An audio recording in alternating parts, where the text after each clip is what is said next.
Bom, vamos lá. De onde surgiu, né, a ideia de fazer esse encontro hoje aqui com vocês? Vários clientes, né, essa lei 14.973, ela foi publicada no último dia 16 de setembro e meio que circulou bastante aí pela mídia. E aí muitos clientes começaram a me ligar, querendo saber o que era isso, alguns sendo até bastante contundentes. Ah, eu quero usar o benefício, já quer vender um negócio semana que vem, já queria usar o benefício da lei. E aí eu falei assim, não é bem assim. Enfim, fui respondendo ao pessoal que me procurou que a história não era bem essa como estava saindo, né? Saiu, essas mensagens da mídia às vezes saem muito genéricas, dizendo, né? Agora você pode valorizar, o resumo era, você pode valorizar o seu bem imóvel a valor de mercado, pagando 4% e ponto, né? Só que, obviamente, não é bem assim, né? Quando a gente fala de legislação tributária no Brasil, só tem uma palavra só tem uma expressão que pode ser usada em todos os casos, que é depende, né?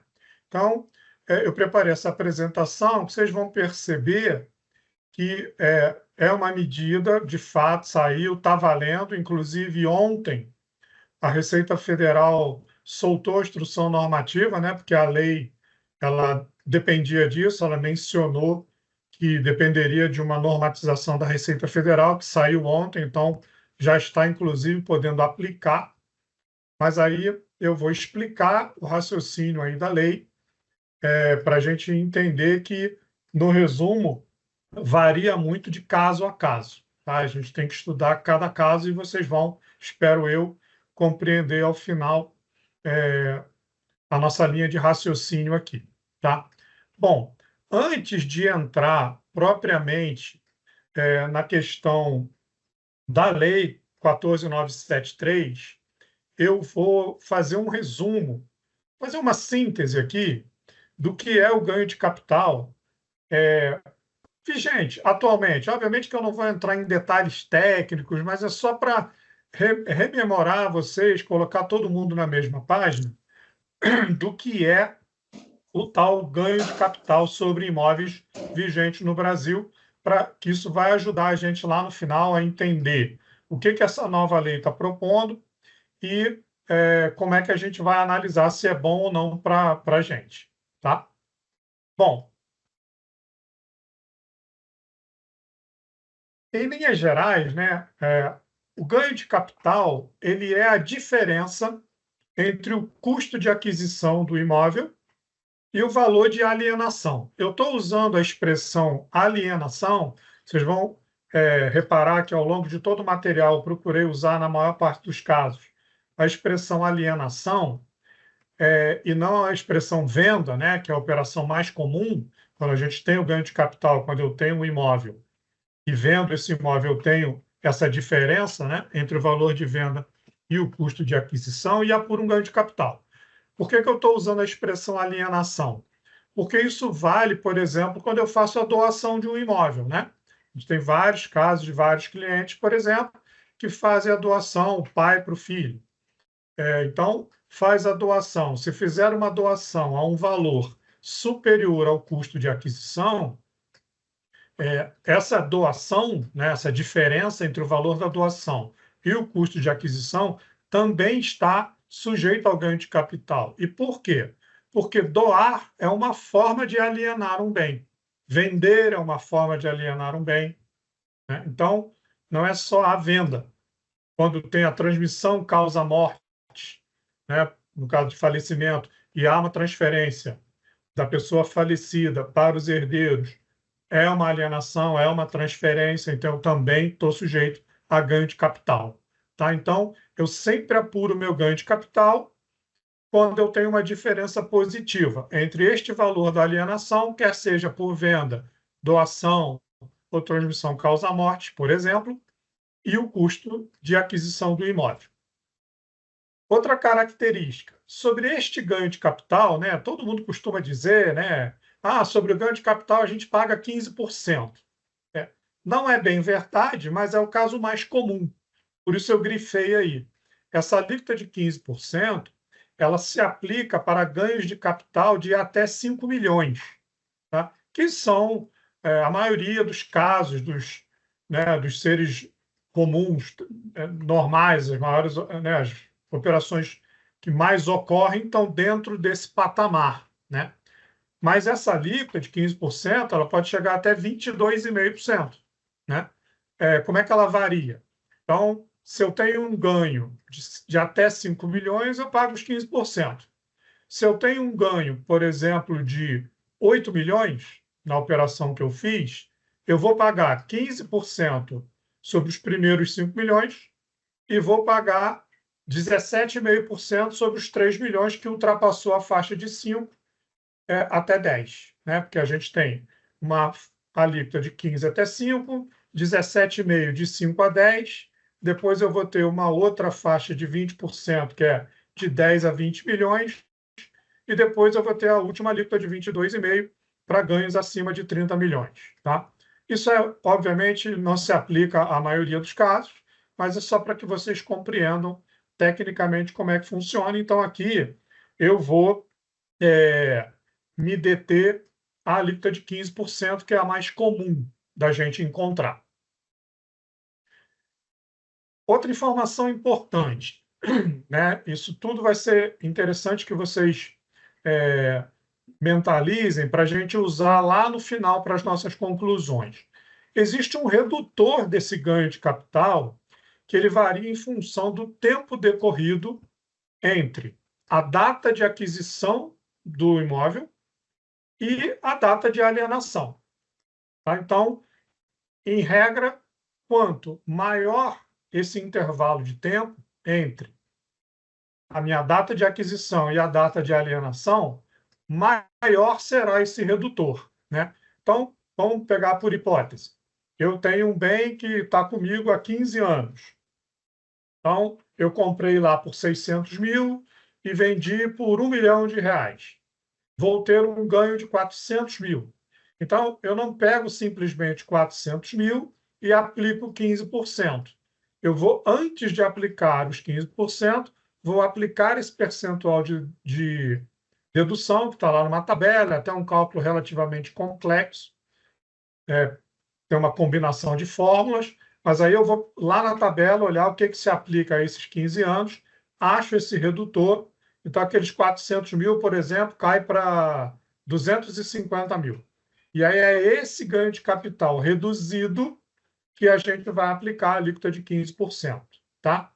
Mas, sim, o mais importante é vocês saberem deste conceito, que existe um redutor do ganho de capital, quanto mais tempo eu tenho a posse daquele imóvel, tá? Outras questões importantes dizem respeito à isenção, né? Existem basicamente duas situações em que, alienando o imóvel, independente do tempo que eu tenho a propriedade desse imóvel, eu fico isento. Quais são os dois casos mais comuns?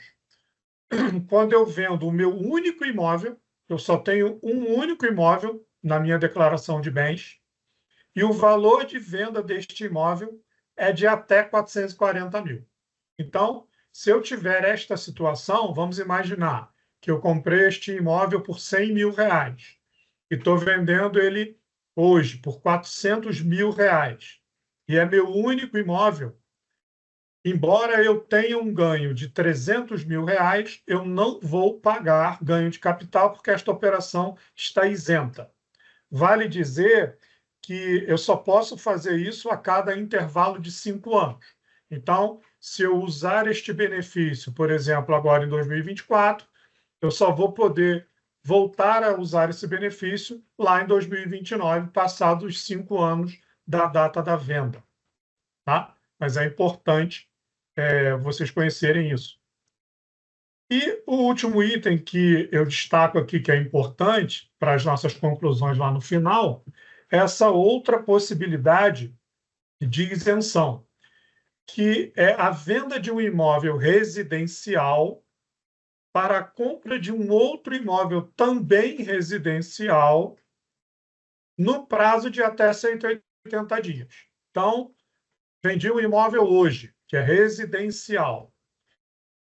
Se eu pretender usar o produto da venda, o valor da venda, vamos lá, eu vendi o imóvel, ele me custou 300 mil e eu vendi por R$ 1 milhão. Então, eu tenho um ganho ali de 700 mil.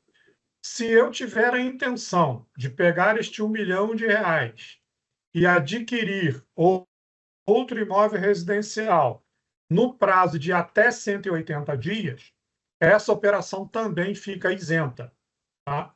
E se eu não usar tudo, Alexandre, desse 1 milhão, eu vou comprar um outro imóvel residencial por 800 mil. Eu aí, então, só vou pagar o imposto sobre os 200 mil que eu não usar. Ok? Um detalhe é que ambos os imóveis, né, tanto o imóvel residencial que eu vendo, quanto o imóvel residencial que eu pretendo comprar no prazo de 180 dias, ambos têm que estar no Brasil. Então, não serve para imóveis no exterior, seja vendendo imóvel no exterior ou vendendo um imóvel no Brasil para comprar um no exterior. Só vale se forem dois imóveis, se forem imóveis residenciais e no Brasil. Por que eu pedi perdão? Porque não são dois exatamente. Eu posso, por exemplo, vender um imóvel residencial de R$ 1 milhão e comprar outros dois imóveis residenciais de R$ 500 mil, desde que seja no prazo de 180 dias, contados da data da venda, eu vou ter direito à isenção, ok?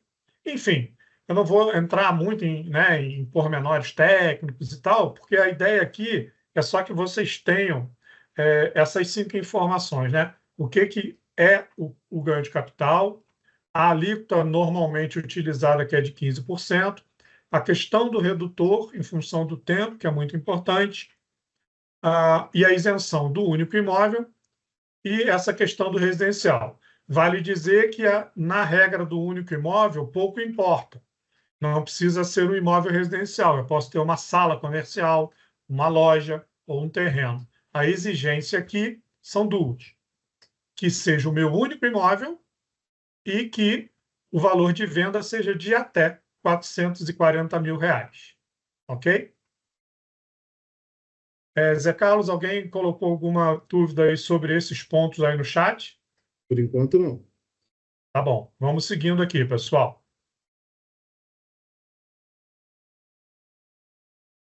Agora vamos falar propriamente, né, dos dois temas que a lei está trazendo, né? Na verdade, ela trouxe mais questões, mas eu vou me ater hoje aqui a dois temas: a atualização e a regularização de bens não declarados, que vai ser o nosso Alexandre, segundo tópico, pois não? desculpa, só um minuto. O seu Hans colocou aqui, no caso, os 180 dias, precisa ser um único imóvel? Não. Boa pergunta, seu Range. Na verdade, não. Vamos imaginar o seguinte, que eu estou entendendo. Vamos lá, eu vou dar dois exemplos aqui. Primeiro, eu tenho um único imóvel residencial e fiz a venda desse imóvel residencial hoje. Eu tenho até 180 dias para adquirir tantos imóveis residenciais quanto eu queira para usar o benefício. Tá? Então, vendi um imóvel por R$ 1 milhão, eu posso comprar até 3 outros imóveis residenciais, desde que respeitados os 180 dias e usar o benefício. Outra possibilidade que me ocorreu aqui na dúvida do seu Range. Eu tenho dois imóveis residenciais, por exemplo, de 500 mil, vou vender para comprar outro imóvel de R$ 1 milhão. Eu posso usar a isenção?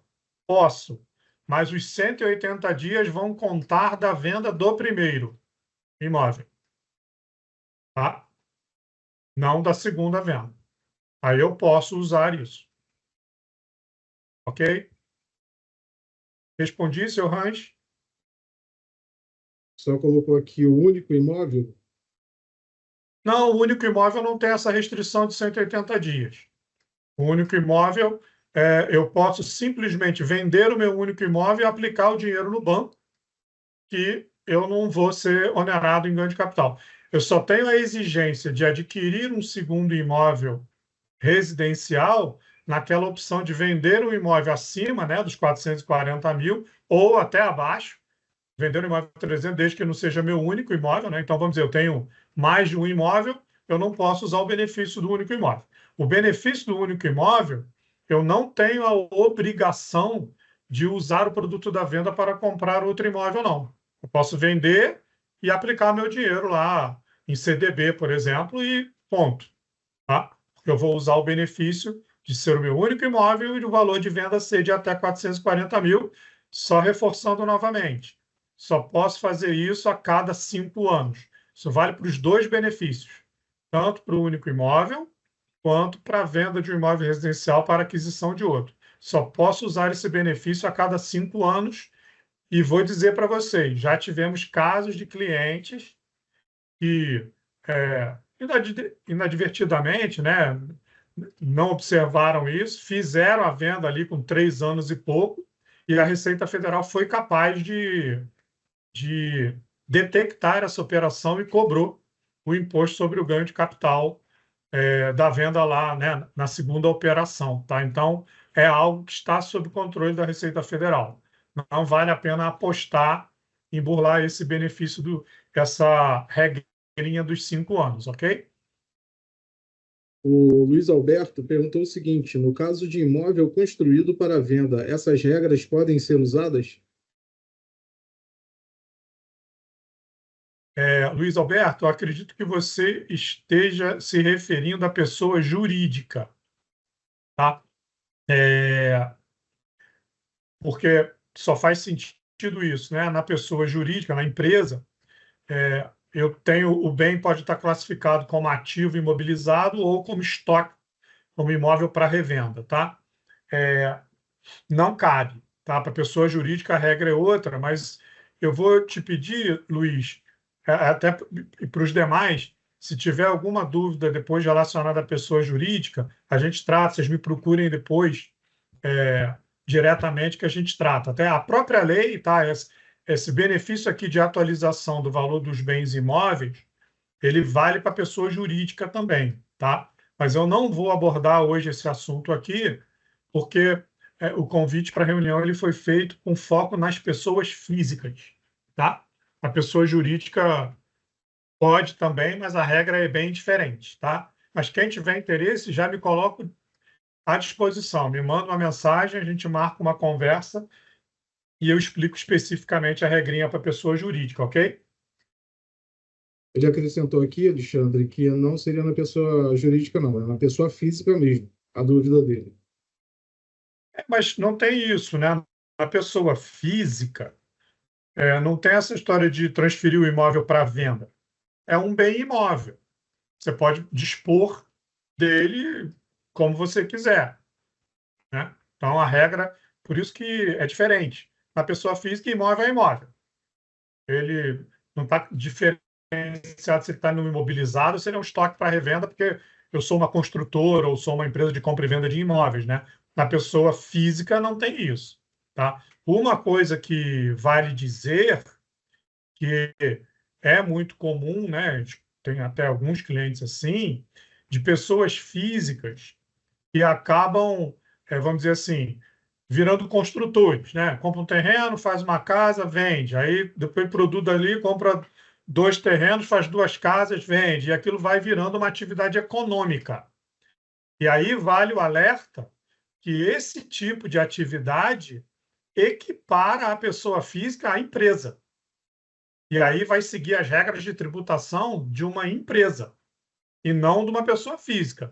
Essa regra aqui do ganho de capital é para a pessoa física que compra, vende o imóvel de forma esporádica, né? Não como uma atividade econômica, como uma atividade patrimonial, né? Então, se você começa a fazer compra e venda de imóvel com habitualidade, ou construir para vender, compra, reforma, vende, e transforma isso numa atividade econômica, a legislação do imposto de renda é muito clara. Essa operação equipara essa pessoa física a uma pessoa jurídica, sujeito, inclusive, a cadastro no CNPJ e se comportar do ponto de vista tributário e fiscal como se uma empresa fosse, tá? Tanto que em vários pontos da legislação tributária, você tem lá, a regra se aplica a pessoas jurídicas ou equiparados. Equiparado é isso aí, é um exemplo de equiparação, tá? Então, reforçando, pessoa física, essa regra de ganho de capital de bem imóvel na pessoa física não se confunde com uma atividade econômica de compra e venda, ainda que feita na pessoa física, tá? Isso corre risco. Já houve casos assim também, a Receita monitora, né? CPF toda hora comprando, vendendo, comprando, vendendo, comprando, vendendo. A Receita Federal, obviamente, percebe essa movimentação e corre-se o risco de ter uma equiparação de ofício da Receita Federal cobrando toda a tributação passada, né, dessas operações. Tudo bem, Luiz? Pois é, Carlos, posso adiantar aqui?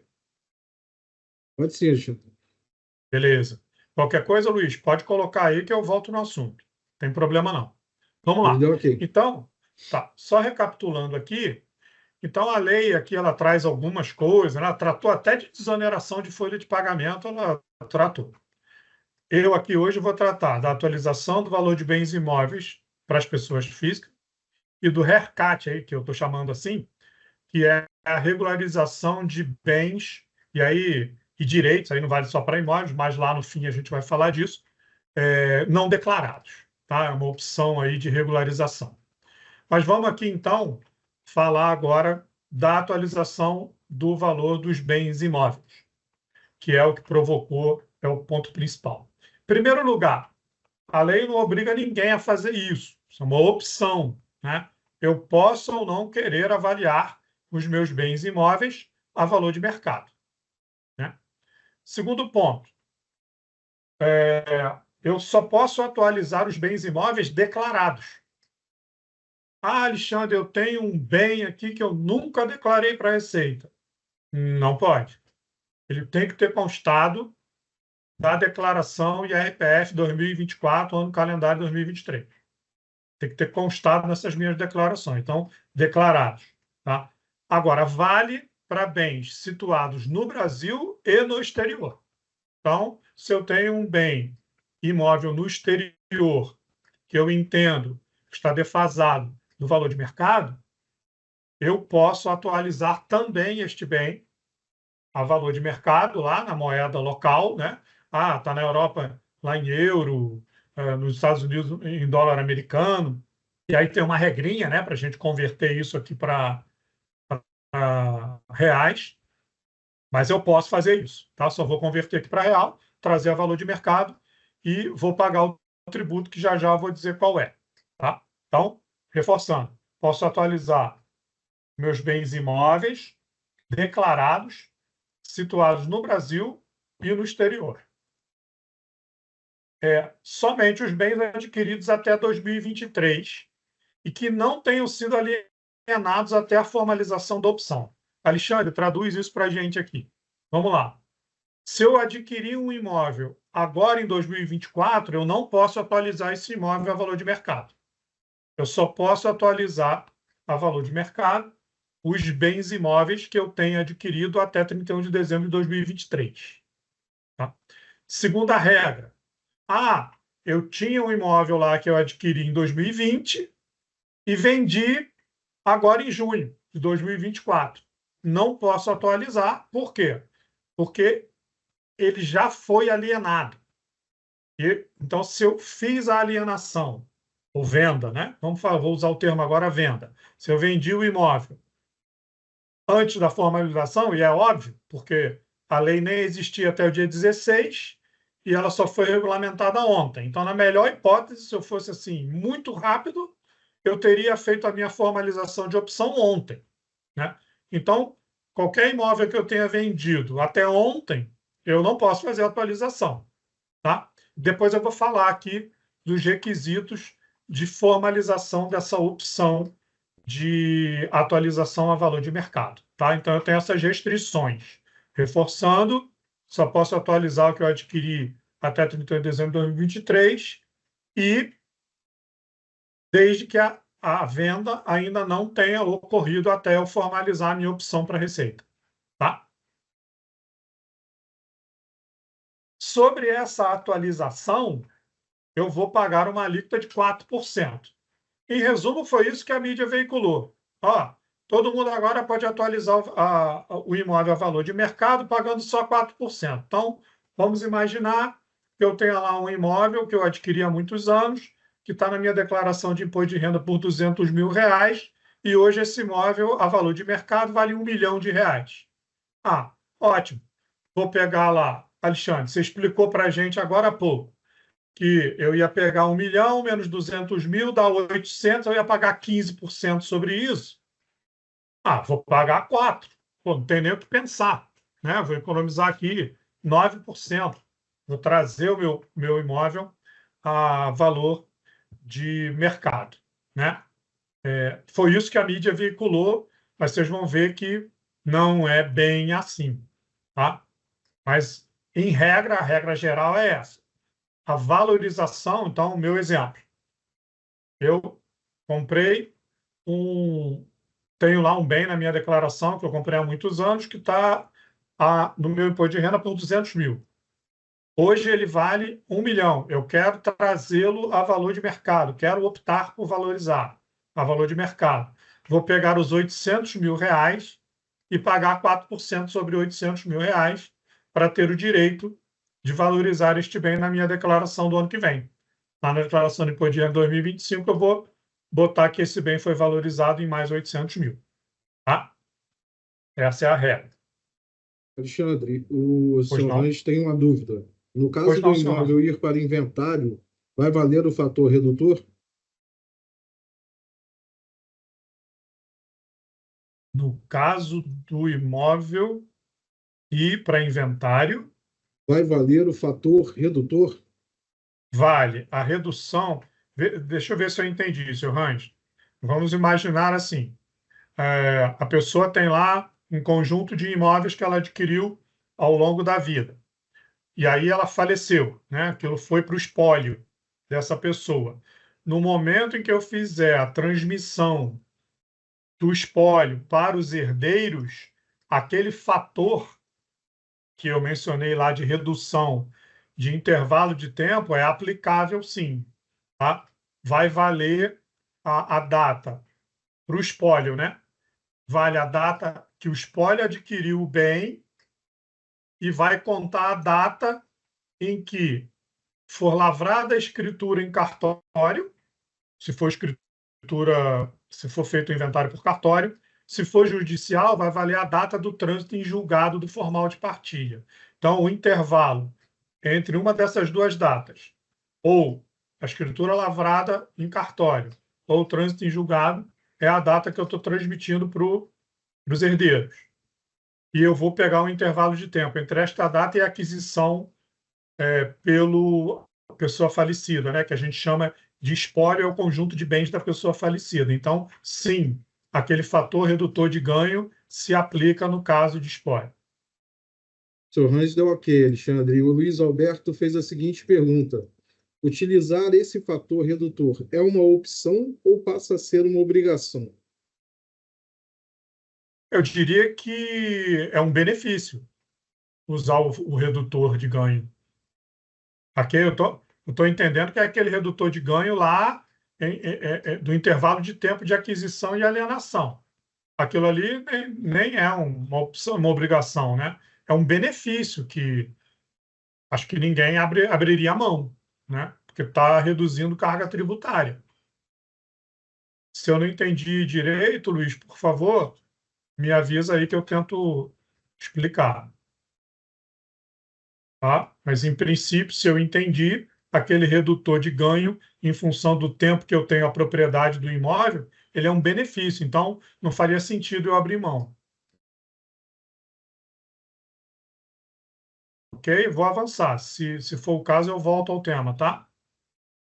Ok. Bom, então este valor aqui de atualização, tá vendo meu mouse mexer aí, Zé Carlos?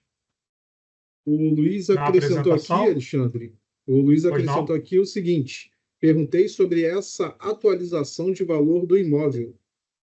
Ah, não, isso aqui é opção, é opcional.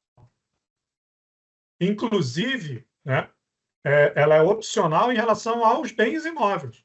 Eu posso ter 10 bens imóveis e resolver atualizar apenas 3. Tá?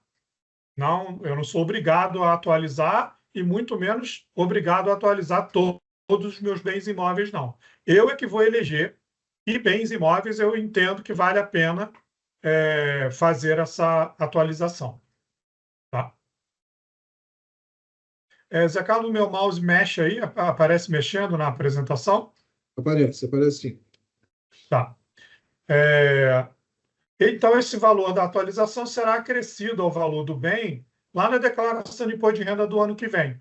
Né? Então, no meu exemplo, se eu tenho lá o meu imóvel de 200, que eu entendo que ele vale 1 milhão, eu paguei os 4% sobre 800 mil, esses 800 mil é entendido como acréscimo patrimonial, e aí aquele bem lá na declaração do ano que vem, ele vai sofrer esse acréscimo e vai passar a constar lá como 1 milhão por esses 800 mil que eu fiz mediante a atualização que a lei está permitindo. Como é que vai se dar essa opção pela atualização? Existe uma declaração, que a sigla é DABIN, Declaração de Atualização de Bem Imóvel, a valor de mercado, ficou essa sigla DABIN. Tá? E a gente tem que fazer até 16 de dezembro de 2024. A Lei 14.973 ela estabeleceu um prazo de 90 dias da sua publicação. Né? Então, vai dar lá em 16 de dezembro, e a instrução normativa da Receita, que foi publicada ontem, ela ratificou essa data de 16 de dezembro de 2024, que a gente estava entendendo que seria dia 15, né, se a gente fizesse a contagem de 90 dias. Mas acho que como dia 15 cai domingo, sei lá, fato é que na instrução normativa da Receita vale essa data aí de 16 de dezembro. Então, até 16 de dezembro, eu tenho que entregar a DABIN e pagar os 4%. Tá? E o imóvel só vai ser considerado atualizado quando eu cumprir as duas obrigações a partir da data da última obrigação que eu cumpri. Porque, eventualmente, eu posso, por exemplo, pagar o imposto, porque eu calculei, fui lá, peguei o DARF, paguei o imposto, mas não entreguei a DABIN. Então, não cumpri a obrigação. Ou entreguei a DABIN, mas não paguei o imposto. Então, não atualizei. Para eu formalizar, concretizar a atualização do bem, eu vou precisar entregar a declaração e pagar os 4%, né, de imposto até o dia 16 de dezembro de 2024. Tá? Alexandre, É, Pois não? o Maurício mandou aqui. Esse valor de mercado precisa ser documentado por algum profissional da área? Não. Autodeclarado pelo contribuinte. Tá? Deu ok. Beleza. Bom, aqui eu vou falar agora de alguns detalhes importantes. Uma até eu já respondi aqui.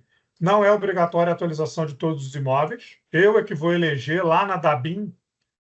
Qual é na DABIN? Eu vou, né, escrever, detalhar o imóvel que eu estou querendo atualizar, qual é o valor que ele consta lá no meu imposto de renda, qual é o valor de mercado.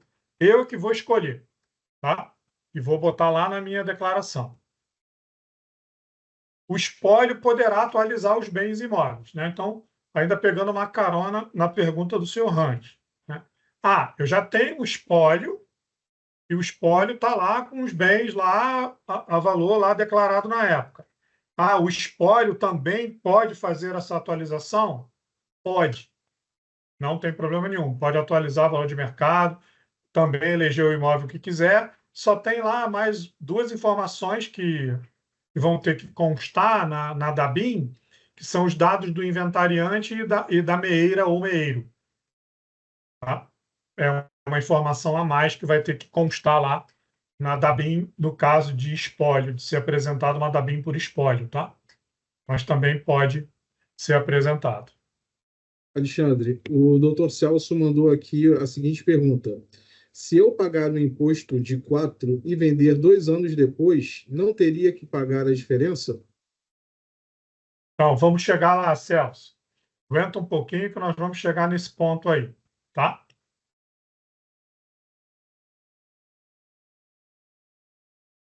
Outra coisa importante, o condômino poderá optar pela atualização em relação à parcela do bem imóvel que é titular. Vou traduzir isso aqui. É muito comum o quê? Vamos imaginar assim, que né, os pais faleceram e eu tenho lá 3 filhos que herdaram, cada um tem lá 1/3 dos bens imóveis, né? Então, vamos dizer que um herdeiro tem lá 1/3 de 4 imóveis que os pais tenham deixado como herança. Este herdeiro vai poder avaliar 1/3 que lhe cabe a mercado e atualizar a sua parte, sem precisar que os outros concordem ou discordem, né? Porque pode não haver um consenso, né, entre os irmãos. No meu exemplo aqui, pode ser que 2 irmãos entendam que vale a pena atualizar e que um terceiro irmão entenda que não vale a pena atualizar. Então, cada condômino tem liberdade, autonomia para fazer a atualização de mercado da parte que lhe cabe no imóvel que desejar atualizar. Ok?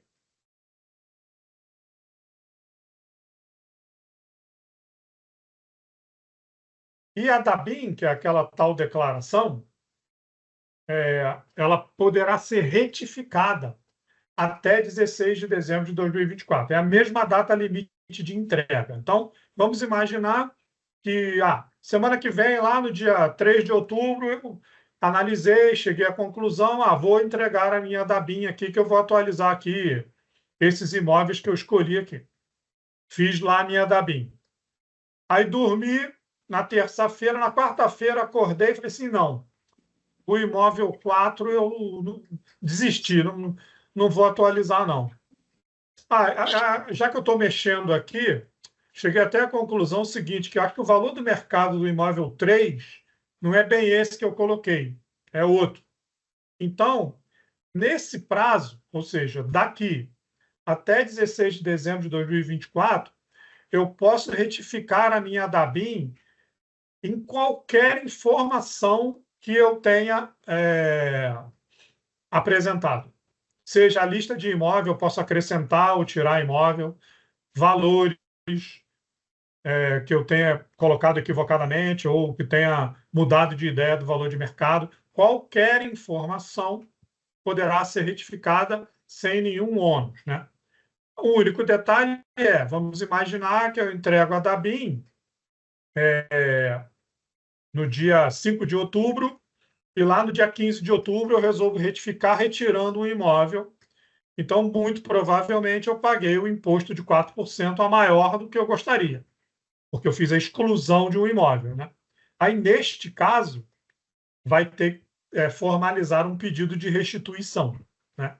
Então, a ideia aqui, né, e provavelmente a gente vai fazer isso junto com vocês, a minha sugestão vamos deixar para pagar o tributo, né, esses 4%, quando a gente tiver certeza de que é isso mesmo, de que a DABIN é tudo que eu quero, que está tudo ok, ou até entrego a DABIN, mas não pago o imposto, seguro um pouco. Se eu mudar de ideia, eu posso retificar a DABIN, gerar um DARF novo para pagar o DARF correto, tá? Para evitar o problema de ou eu ter que pedir uma restituição ou ter que pagar o imposto complementar. Pagar o imposto complementar é menos problemático, né? Porque se eu acrescentei lá um imóvel, basta eu pagar um DARF complementar e tudo certo.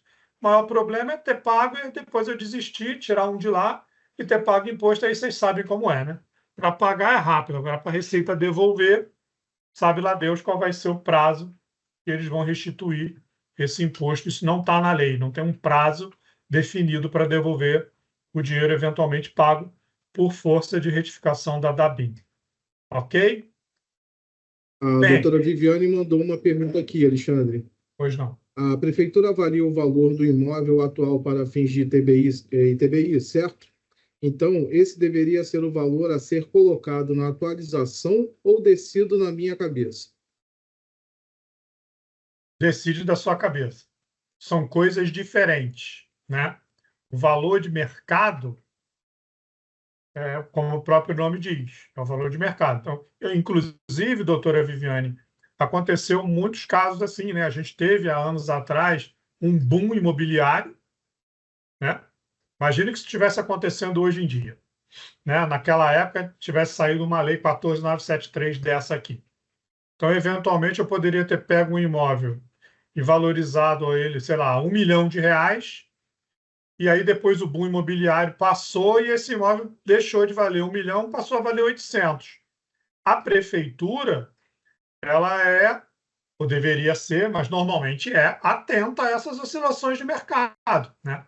Então, quando teve o boom imobiliário, a prefeitura pesou a mão, mas quando teve a queda, a prefeitura também recalibrou a avaliação dela, tá?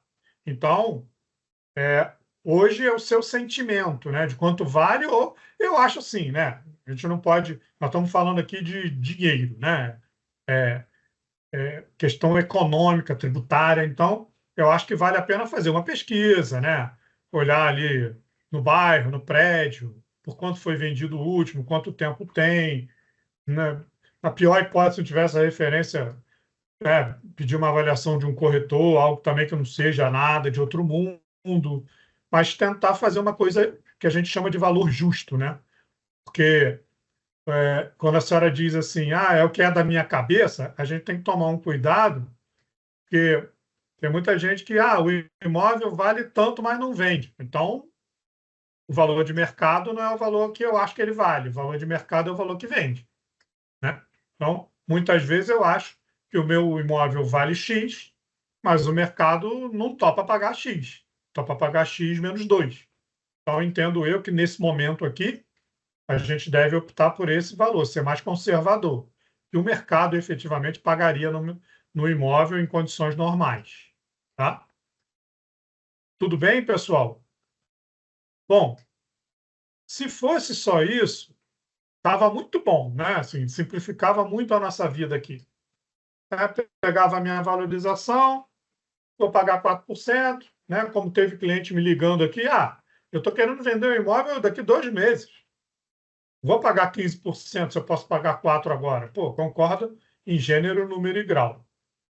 Porém, a história não é bem essa, tá? E por que que não é bem essa? Porque a lei trouxe o seguinte, ó. Se a alienação do bem que foi atualizado ocorrer antes de decorridos 15 anos, então, ou seja, eu optei por fazer a atualização. Se eu vender este imóvel que eu atualizei em até 15 anos, eu tenho uma outra fórmula de cálculo desse ganho de capital, que não é aquele mais que eu falei, de pegar o valor de venda menos o valor de custo e achei meu ganho de capital e vou aplicar meu redutor, né? A lei traz essa fórmula. E o que que diz essa fórmula? Essa fórmula diz o seguinte, ó: GK é ganho de capital. O valor da alienação é o valor que eu estiver vendendo na época, né, daqui até 15 anos para frente aí. É o valor que eu for vender lá. CAA é o custo do imóvel antes da atualização. Vamos pegar um exemplo aqui do imóvel que está no meu imposto de renda por 200 mil e eu acho que ele vale 700, o valor de mercado dele. Então, esse CAA seria os meus 200 mil, é o que está lá no meu imposto de renda, antes de eu atualizar. O DTA é o valor da atualização. Então, se eu acho que ele vale 700, o valor da minha atualização nesse meu exemplo seria de 500 mil reais. E tem o tal do percentual. É aqui que está o negócio, né? Percentual. Percentual proporcional ao tempo decorrido da atualização até a venda, né? Isso vai responder aquela pergunta que o Dr. Celso fez, não é? Que é aqui que está o tal do problema. É esse percentual aqui, ó, proporcional ao tempo decorrido. O que a lei traz?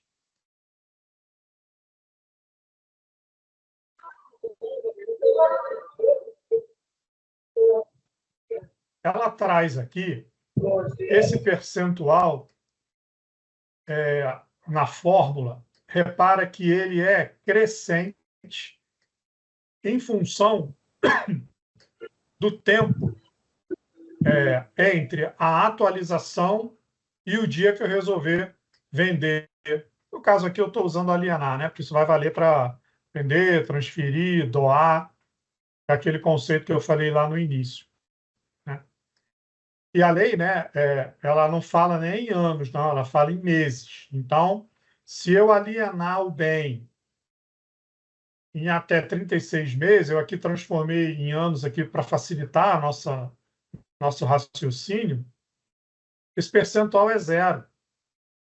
Ou seja, se eu atualizar esse bem hoje e vender nos próximos 3 anos, o valor que eu paguei de 4% eu joguei fora. Eu não vou ter nenhum benefício da minha atualização, porque eu vou estar multiplicando. O DTA, lembra? DTA é o valor da minha atualização. Se eu multiplico por zero, é zero. Então, eu vou pegar o custo antes da atualização, 200 mil. Atualizei mais 500 mil. Mas 500 mil vezes zero é zero. Então, vai valer 200 mil. Valor da alienação, ou seja, paguei 4% à toa, né? E isso vai num crescente, né? Se eu vender daqui a 4 anos, o meu percentual aqui muda para 8%. Então, eu não vou acrescentar ao custo de aquisição os 500 mil de valorização. Eu vou acrescentar 8% de 500 mil. Percebe? Mais à frente, eu tenho aqui uma tabela que eu faço um exercício para materializar isso aqui. Então, eu só vou ter o benefício de 100% do valor da atualização com acima de 180 meses. Ou seja, se eu vender o imóvel que eu atualizei daqui a mais de 15 anos. Se eu vender a menos de 15 anos, eu não vou me beneficiar plenamente do valor da atualização. Tudo bem até aqui, pessoal? Alguma dúvida? Alguém colocou alguma dúvida aí, Zé Carlos, sobre esse ponto? Porque isso é importante que eu vou para avançar na compreensão.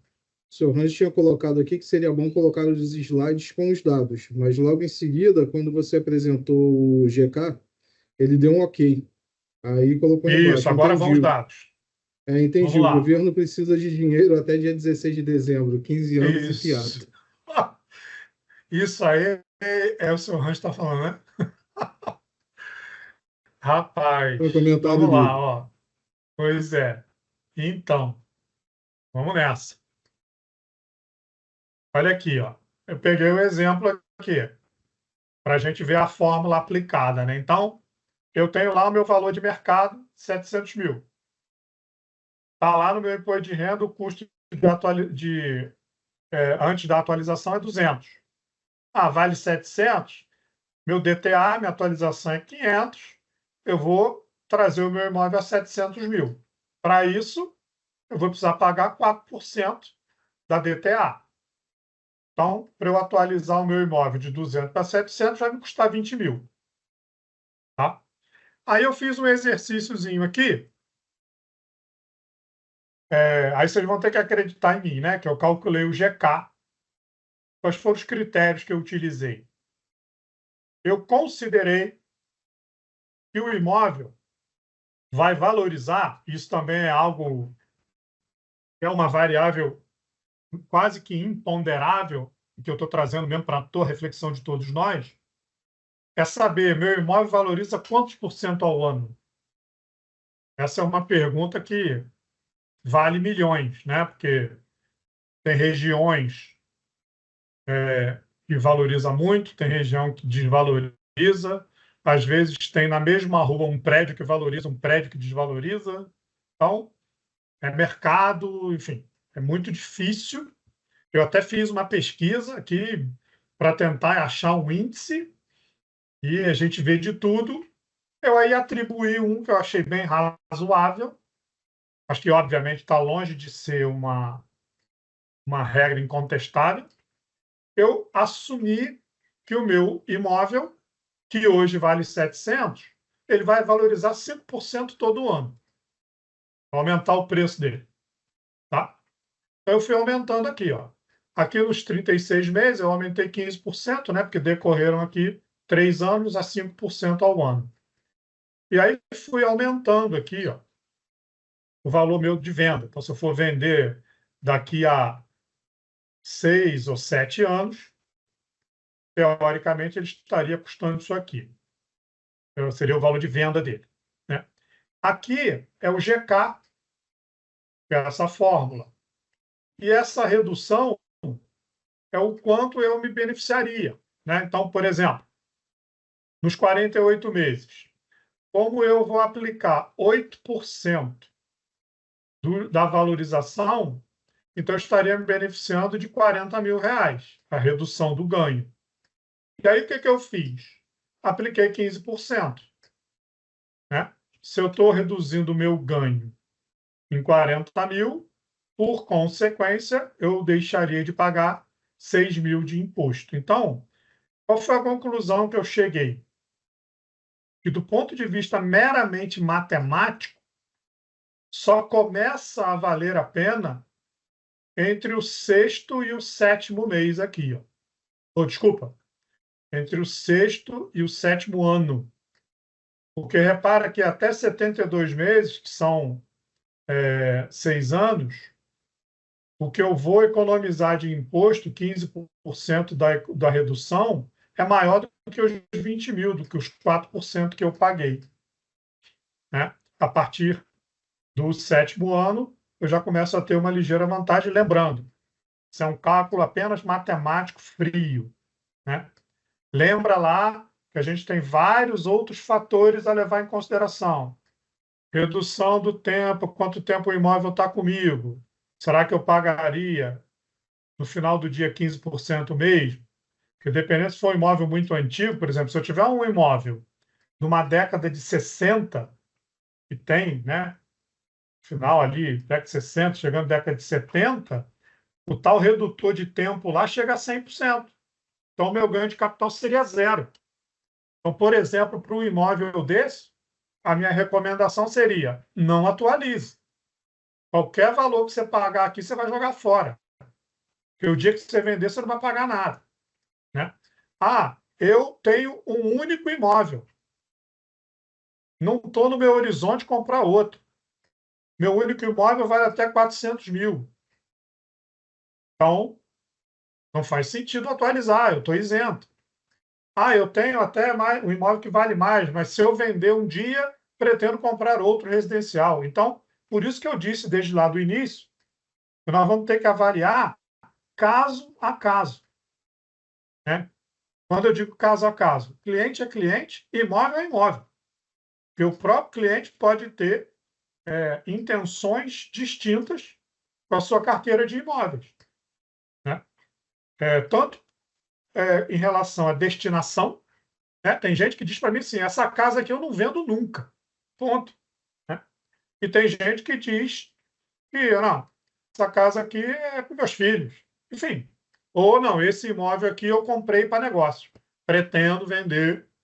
Então, vamos ter que analisar cada caso. Eu fiz no outro estudo, só para ratificar essa questão do ponto de equilíbrio aqui entre 72 e 84 meses, eu valorizei o imóvel a R$ 1 milhão de mercado aqui. Ó. Eu valorizei ele a 1 milhão, aí obviamente eu vou ter outro GK, Mas percebe que, obviamente, se a minha valorização é maior, vou pagar mais, né? 4% é 32 mil, são 32 mil reais. Mas repara que o ponto de equilíbrio não mudou. Eu continuo, meu ponto de equilíbrio é aqui, quando eu começo do 24% para 32%. Ok? Tudo bem até aqui, pessoal? Dúvidas? É a hora antes da gente partir para o outro tema, que é o haircut lá. Alguma pergunta aí, Zé Carlos? Ainda não, Chico. Ok. Então, eu vou avançar para o segundo tema, e se for o caso, no final a gente volta nesse assunto aqui, não tem o menor problema, tá? O segundo tema é o tal difícil de falar, né? RERCT, que é esse Regime Especial de Regularização Geral de Bens, Cambial e Tributária. Tá assim mesmo, tá, pessoal?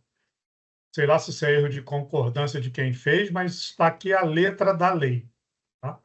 Qual é o objetivo disso?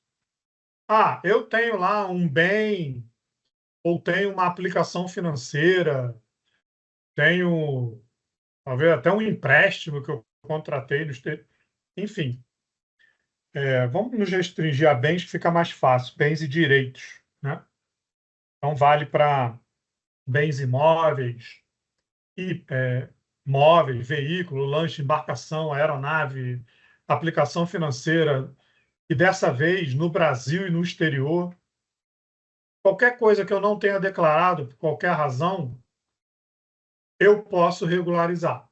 Ou seja, botar para dentro da minha declaração de bens da Receita Federal, lá na minha declaração de imposto de renda, fazendo essa RERCT aqui geral. Tá? Características. É voluntário, obviamente, né? Regulariza quem quer.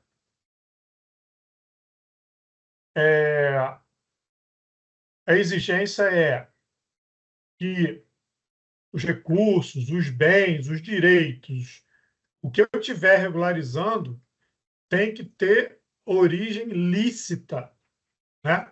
Eu não posso, por exemplo, o recurso que eu usei para adquirir o bem ou ter o recurso aplicado é tráfico de drogas, é contrabando. Então, a origem do meu recurso tem que ser lícita, ok? Isso é uma exigência. Serve tanto para bens, recursos, direitos mantidos no Brasil ou no exterior. Então, tem uma casa que tinha lá, sei lá, por exemplo, meu pai comprou, não me falou, estou fazendo aqui a declaração de espólio dele e descobrimos agora que tem esse bem aqui que nunca ninguém soube. Ele nunca botou na declaração de imposto de renda dele. Então, por exemplo, né, se o inventariante, os herdeiros, enfim, quiserem regularizar, um exemplo que eu estou dando, pode pegar essa casa e botar para dentro. Tá?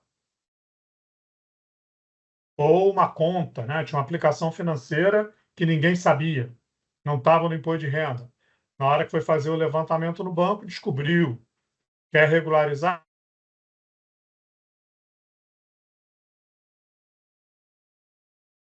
16 de dezembro. É...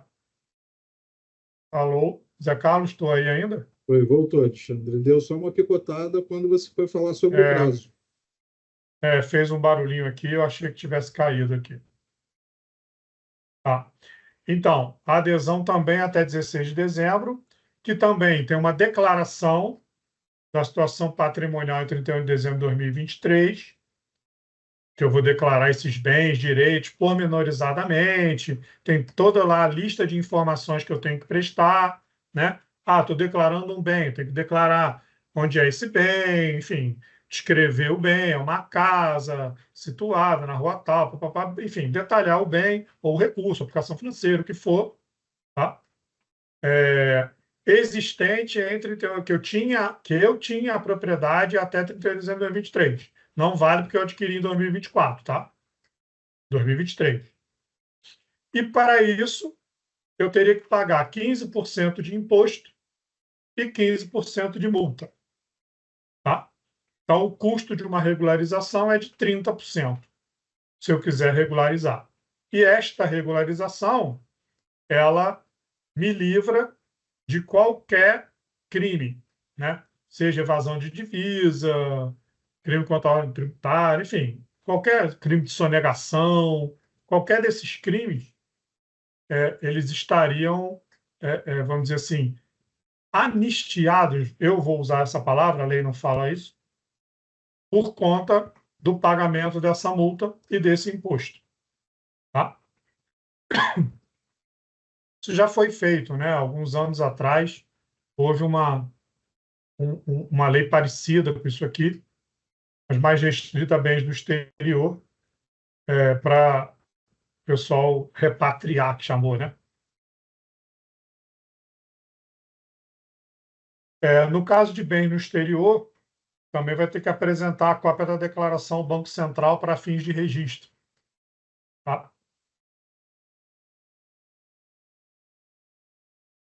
Declaração de origem e legalidade, né? Ao aderir ao RERT, o contribuinte vai ter que identificar a origem dos bens, declarar que os bens são provenientes de atividade econômica lícita e sem obrigatoriedade de comprovar. Tá? É autodeclaração. Eu vou dizer que eu adquiri os recursos para comprar aqueles bens com uma atividade econômica lícita. Tá? A lei está expressamente dizendo isso, tá? Eu copiei o texto como está lá. É da Secretaria Especial da Receita Federal do Brasil, em qualquer tempo, o ônus da prova para demonstrar que é falsa a declaração prestada pelo contribuinte. Tá? E aí, lá na lei também fala, né, diz que você tem que guardar os documentos durante 5 anos, que comprove tudo isso aqui, bonitinho, mas lá na lei ainda diz que é a Receita Federal para intimar, para suspeitar e vir aqui verificar isso, ela tem que ter indícios lá, ela não basta dar um lampejo lá na cabeça de algum auditor, não. Ela tem que ter um fundamento, algum indício de irregularidade para poder exigir essa comprovação. Tá? Ou seja, a ideia é, pagou 30%, teoricamente as coisas ficam resolvidas. Tá? Tudo bem, pessoal? Beleza? Por enquanto, Bom, sem dúvidas, tá, Alexandre? então aqui, ó, chegamos no slide das dúvidas. Vou parar de compartilhar aqui.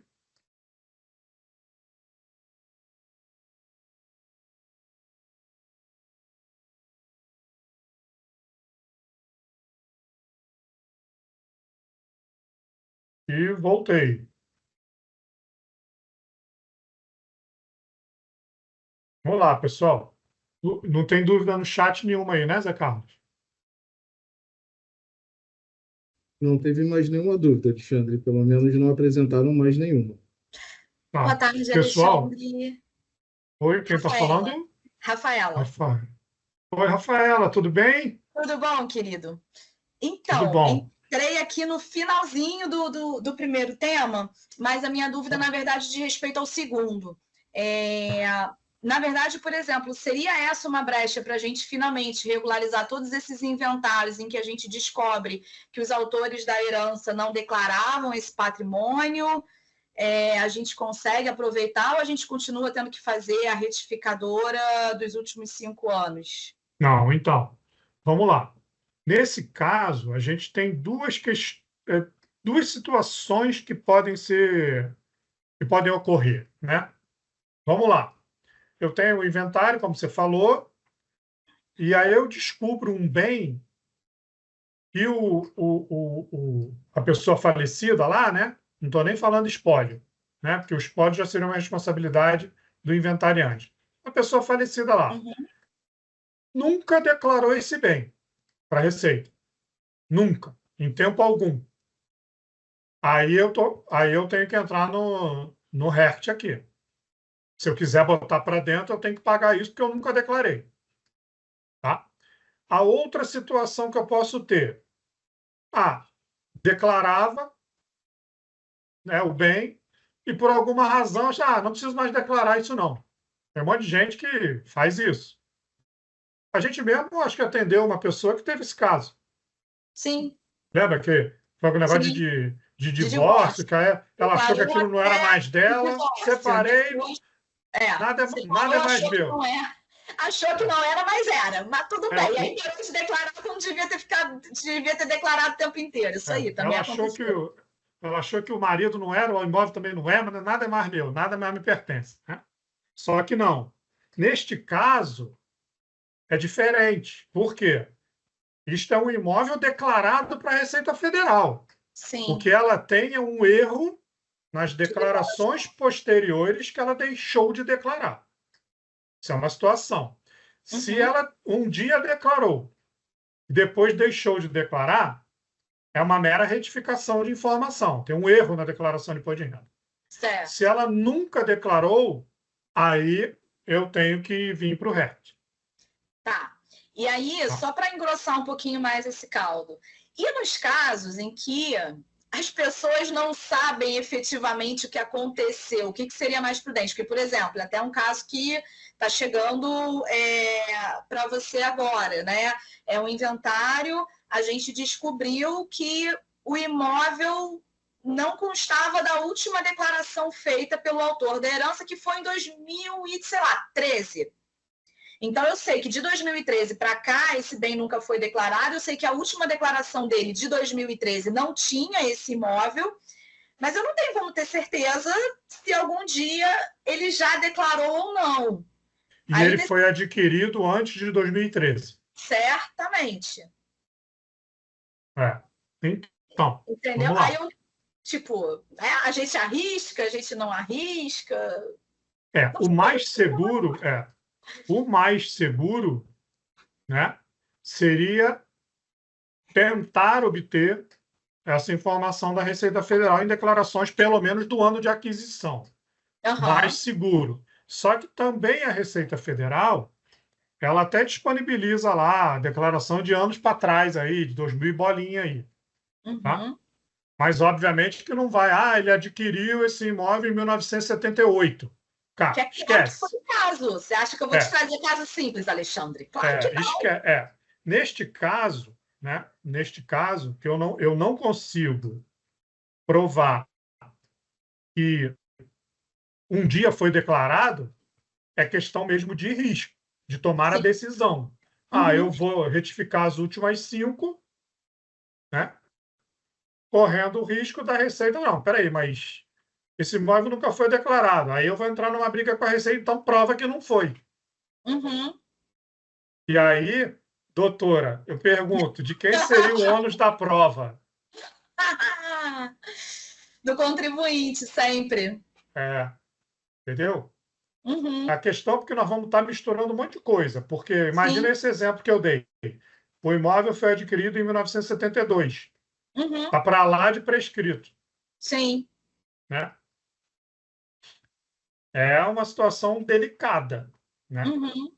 Se a gente for na letra aqui da lei aí do RERT, eu não conseguindo provar que um dia declarei e depois deixei de declarar, em tese, eu teria que pagar os 30% para botar para dentro.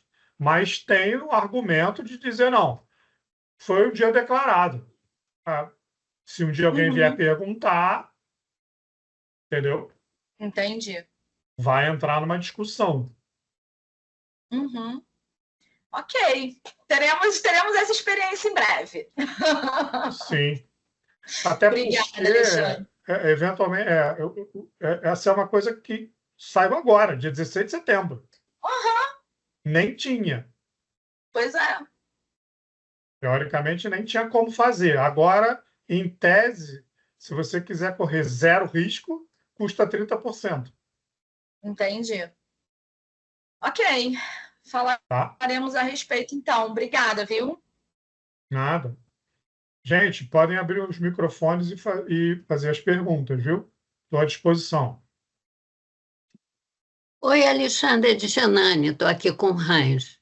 É o Tudo bem? seguinte, estamos com 5 horas de fuso a mais, já estamos agradecendo, a Eu que mais, né? agradeço. Estamos agradecendo e saindo. Mas quero uma sugestão. Eu Pois quero que não. você faça a mesma coisa para holding familiar. Tá bom, tá feito. Não Tá é posto o importante? desafio. Vou Isso. preparar.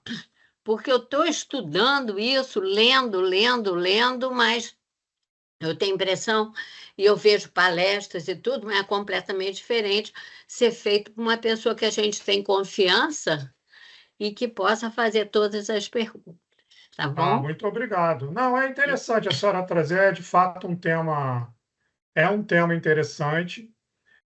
A gente tem feito muito esse tipo de trabalho. Muitas famílias estão se movimentando nesse sentido por conta da reforma tributária, porque tem uma ameaça, concreta vindo por aí, né? Porque estão pensando em mexer no ITD, que hoje no Rio de Janeiro varia de 4% a 8%, nos outros estados 4%, nos outros também chegam a 8%, e está se falando em 20, 30%. Então, as famílias estão se movimentando.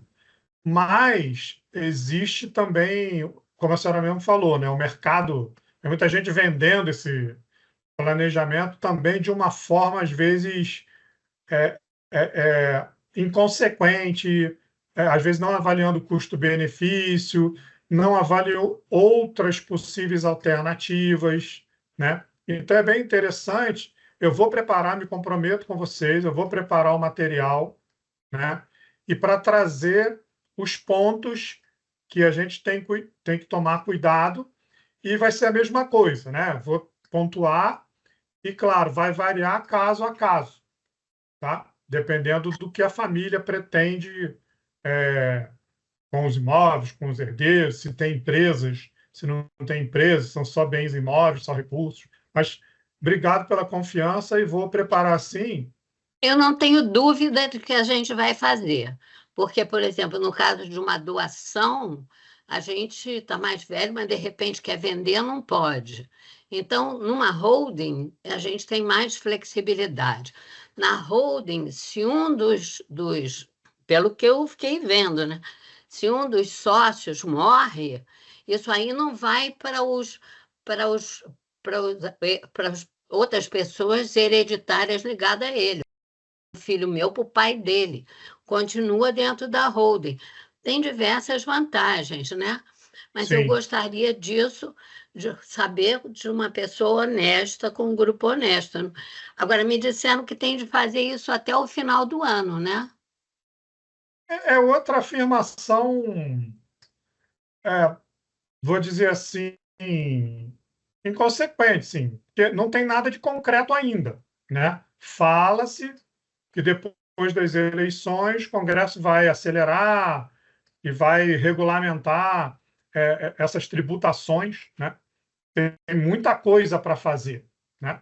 Muita coisa lá para regulamentar na reforma tributária, e a gente viu aí a dificuldade que foi para regulamentar os bens de consumo, né? Carne virou bem de luxo, deixou de ser de luxo, voltou a ser de luxo, não é mais de luxo. Então, assim, tem muita discussão, né? Por isso que está se falando que se fizer até o final do ano, é prudente, porque qualquer reforma só pode valer para o ano seguinte, não pode valer para esse ano. Então, se por acaso o Congresso acelerar e regulamentar essa lei, pode começar a valer a partir de 1º de janeiro. Então, é por isso que está todo mundo se movimentando ainda esse ano para fazer, tá? Mas eu acho assim, Inclusive dá todos os tempo de fazer? inclusive todos os congressistas, né? Se eles pensam que vai passar, também estão se movimentando, né? Porque tem alguns outros cuidados, porque, por exemplo, quando eu vou lá para a holding familiar, e existem, quer dizer, holding familiares que têm bens de renda, de aluguel, que geram resultado, e que têm empresas que geram resultado. Esses resultados, no final da ponta, são distribuídos lucros para os sócios. Hoje, qualquer planejamento que a gente faz é considerando que não há qualquer tributação sobre esses lucros, porque não há. Mas é outra coisa que se fala. O Brasil vive toda hora querendo tributar dividendos, tributar lucros, né? Então, isso é uma outra questão. Óbvio que a gente tem que planejar com o que a gente tem na mão, a regra que está vigente, né? Mas, assim, tomando o devido cuidado com o que está por vir, tá? Mas está feito o desafio, eu vou preparar o material, tá? E aí, nas próximas Eu queria dar uma semanas, informação, eu porque convido vocês. estão dizendo que na Europa os tributos de herança são 30%, 50%. Queria avisar todo mundo que na Áustria é 0%. Essa história na Europa, a Europa só coloca os países que têm interesse. Aqui na Europa, aqui na Áustria é 0%, imposto sobre herança é 0%. É bom só para informar as pessoas. Pois então, é isso. Tá bom? Mas está feito o desafio, eu vou preparar sim e mando o convite para vocês para a gente ter outro momento desse assim. Tá, obrigado. Tá? Obrigado. Tá, Eu que tchau, agradeço então. aí vocês aí pelo horário e pelo Boa prestígio, semana viu? para vocês. Tchau. Obrigado. Tchau, tchau. Alexandre, Obrigada. a Cláudia que pediu para explicar o que seria uma holding familiar. Desculpa, a Cláudia. Cláudia, cadê Cláudia? Oi, Cláudia. Cadê Cláudia? Tá, vamos Oi, lá. Alexandre. Oi, Cláudia, tudo bem? Tudo. Estou aqui Tudo quietinho bom. ouvindo. Tá, vamos lá. O pessoal, assim, vou antecipar aqui, né? A dona Dijanane foi dormir, né? Pô, é um prestígio, né? Eles estão lá, agora são, que hora? 16, São já 5 horas de diferença. tarde da noite lá, e estão aqui com paciência me ouvindo. Vamos lá. Eu vou dar um avant-première aqui, mas aí eu vou preparar sim esse material e vou trazer para vocês, tá? Inclusive, provavelmente vou trazer a companhia de algum advogado especializado em sucessão, porque, assim, eu conheço alguma coisa, mas eu não sou advogado, eu sou contador, né? Então, eu conheço de ouvir dizer, de experiência, de outros casos que eu venho cuidando, mas eu prefiro, nesses projetos todos que a gente faz aqui, na maioria deles, a gente envolve um advogado, no mínimo, com experiência na parte de sucessão, para tratar das questões de regime de casamento, enfim. Não vou complicar aqui, não. Eu vou trazer isso no encontro que a gente vai ter. Mas, bem resumidamente, Cláudia, o mercado tem vendido esse peixe com esse nome de holding familiar, né? E isso se mistura muito, tá? O que eles vêm chamando de holding familiar, principalmente com essa preocupação da dona Dijanane, são os bens imóveis. Então, o que acontece? Muitas famílias, né, ao longo lá da vida, o pai e a mãe, né, vou contar uma história resumida aqui, só para ilustrar. O pai e a mãe, ao longo da vida, constroem um patrimônio, tem lá uma meia dúzia de imóveis de um determinado valor, e que o dia que faltarem, os filhos vão herdar, né? E vem toda aquela complicação de inventário, né? Não só a preocupação burocrática, como a preocupação financeira e econômica, né? Porque dependendo desse patrimônio, o imposto a ser pago é muito alto, né? 8%, dependendo do patrimônio. A gente tem várias histórias. É pena que a Rafaela estava aqui, acho que o Celso também não está mais. São advogados e cuidam, às vezes, cuidam de inventários. Então, inventários que rolam anos a fio, né? Porque os herdeiros não têm recursos para pagar os impostos de transmissão e aquilo fica travado ali. Isso é uma preocupação. Então, quando o pessoal usa holding familiar, pensa muito na questão dos imóveis. Então, qual seria o movimento? O movimento seria o detentor do imóvel, aqui no meu exemplo, os pais, pegarem os imóveis e passarem para o nome de uma empresa. que o pessoal chama de holding familiar. Então, vamos imaginar um casal, né? Marido e mulher, pai e mãe, que pegam os seus bens imóveis e colocam, transferem como capital integralizado de uma empresa. Então, eles deixam de ser donos dos imóveis e passam a ser donos daquela empresa, das cotas do capital social daquela empresa. Então, quando eles vierem a falecer, por exemplo, os filhos não vão herdar os imóveis. Os filhos vão herdar as cotas da empresa. E isso aí permite certas flexibilidades. Por exemplo, a gente constrói um acordo de cotista dizendo que na falta do pai e da mãe, o filho A e o filho B administrarão a empresa em conjunto, por exemplo. De forma que os bens estão livres. Os bens não vão ser inventariados. O que vai ser inventariado são as cotas da empresa. Outro movimento que a gente faz muito tem esse primeiro, colocar os bens em nome da empresa. E o segundo movimento começa em vida a passar as cotas da empresa para os filhos, né? Nós temos casos aqui de clientes que já passaram 100% das cotas para os filhos com o usufruto. Então, o dia que eles faltarem, não haverá nada a inventariar. Mas enquanto eles estão vivos, os lucros da empresa vão para eles porque eles são usufrutuários. Isso é um modelo, né, gente, que eu estou aqui trazendo. Tem vários tipos de configurações que a gente constrói. Então, Cláudia, bem resumidamente, o que o pessoal está chamando de holding familiar é isso. Eu prefiro usar outro nome.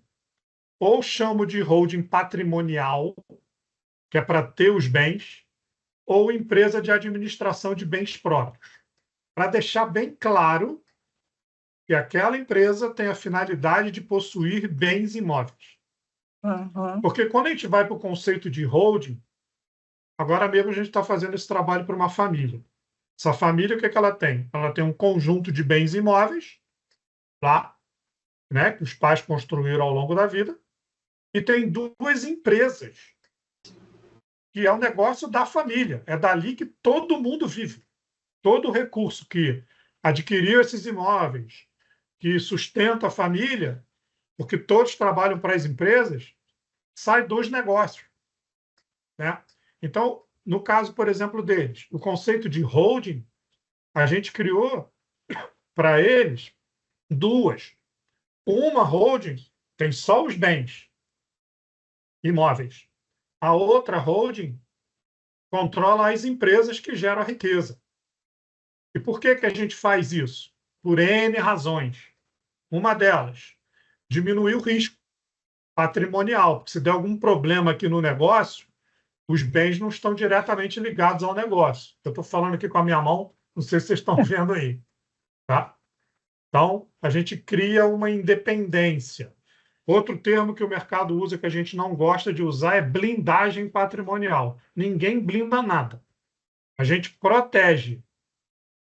E aí, no dia da palestra, eu vou explicar melhor por quê, quais são os movimentos que acontecem e tal. Então, o conceito de holding ele é muito mais amplo, né? Então, a holding, eu defendo muito esse modelo. Uma holding para controlar negócio, onde está risco. Uma outra holding, vamos chamar de holding, para controlar, para ser a detentora do patrimônio da família. E aí tem um caso. Às vezes o negócio da família pode ser visto também como um patrimônio da família, né? E aí é um outro caso, mas aí a gente cria uma outra holding que fica em cima e tal. Enfim, cada caso é um caso, né? Eu também costumo dizer, Cláudia e pessoal aqui, que o molho não pode ficar mais caro que o peixe, né?